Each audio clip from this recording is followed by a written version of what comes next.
On the morning of July 15, 1997, Gianni Versace left his mansion on Miami's Ocean Drive and walked to a nearby cafe to buy a coffee and magazines.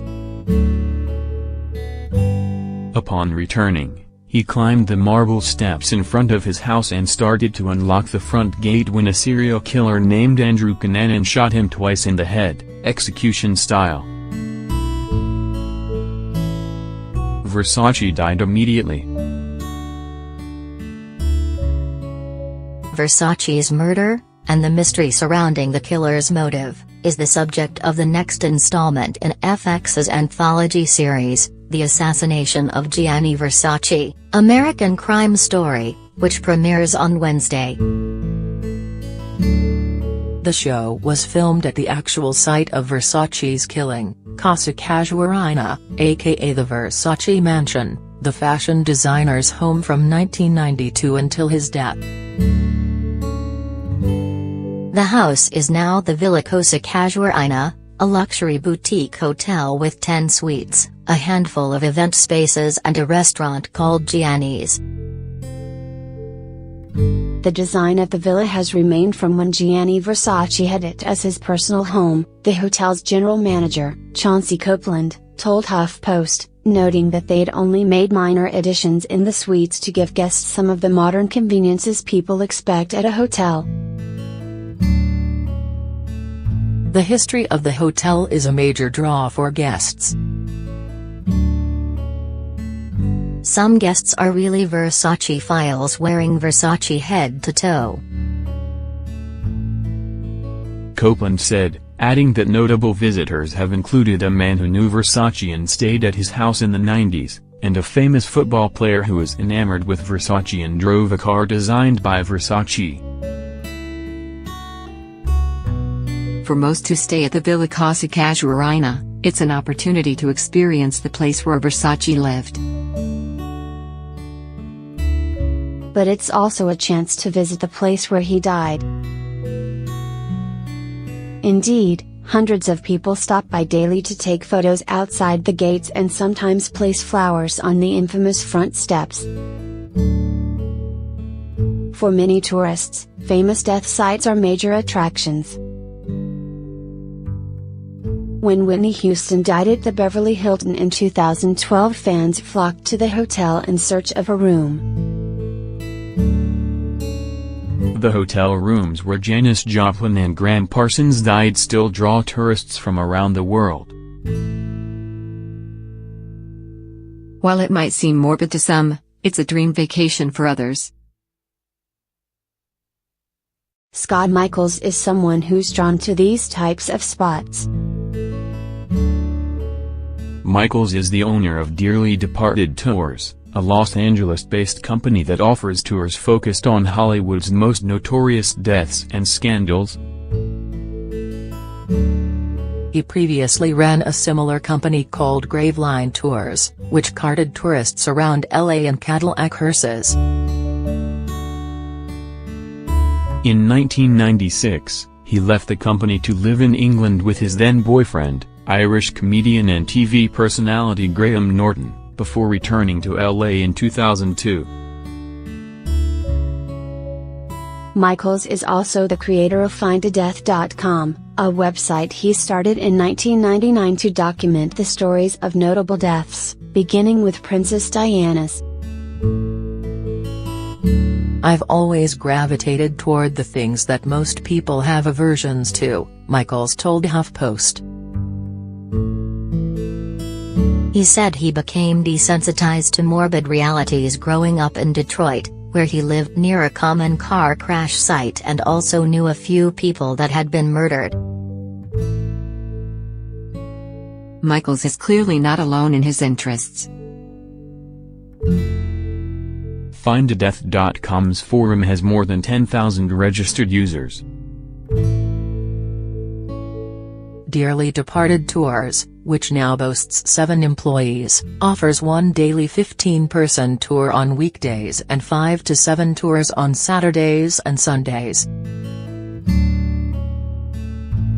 People who don't understand it just assume what we do is rather ghoulish, and that's all fine. I'm not trying to win them over.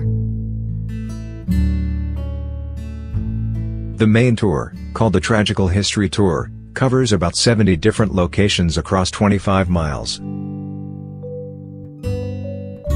Attractions include the houses of old Hollywood icons like Mae West and Bela Lugosi, hotels where modern celebrities like John Belushi and Whitney Houston died, and places associated with famous scandals like Hugh Grant's 1995 arrest with a sex worker. We're sort of just taking people to the news, said Michaels, who also leads the weekend Helter Skelter tour dedicated to the Tate LaBianca murders and an annual February tour on the anniversary of Karen Carpenter's death, the Carpent Tour. It's all done really with love. People come because they're big fans.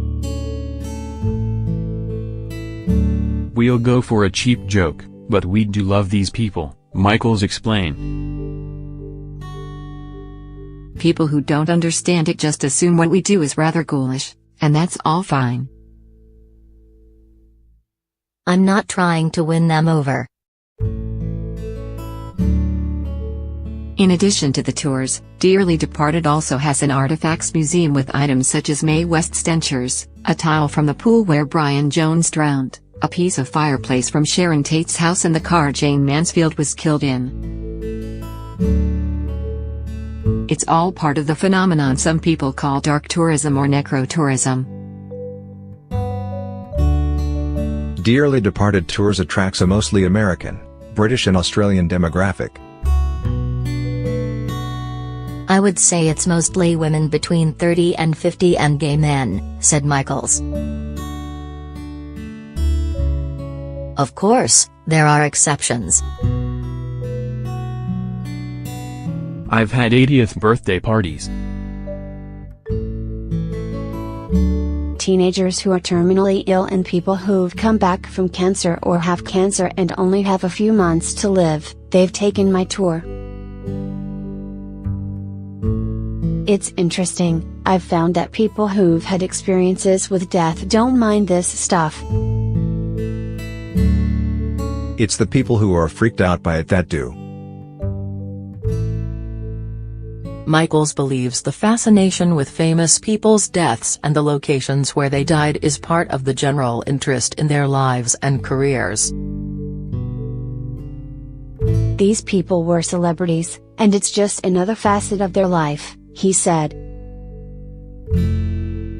With regards to Versace, if I went to Miami, I'd go to the coffee shop and buy a newspaper and walk to his steps just like he did. It's sort of like walking in the steps of these people, but also giving you a perspective on them that people don't generally have. It becomes part of the weird tapestry of their careers. But there's more to it, he added.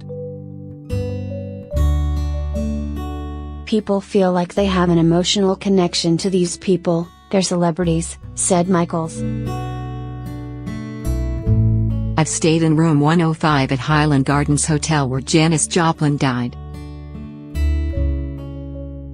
For me, going to her hotel room and sitting where she died and listening to her music, there's a real emotional trigger in there.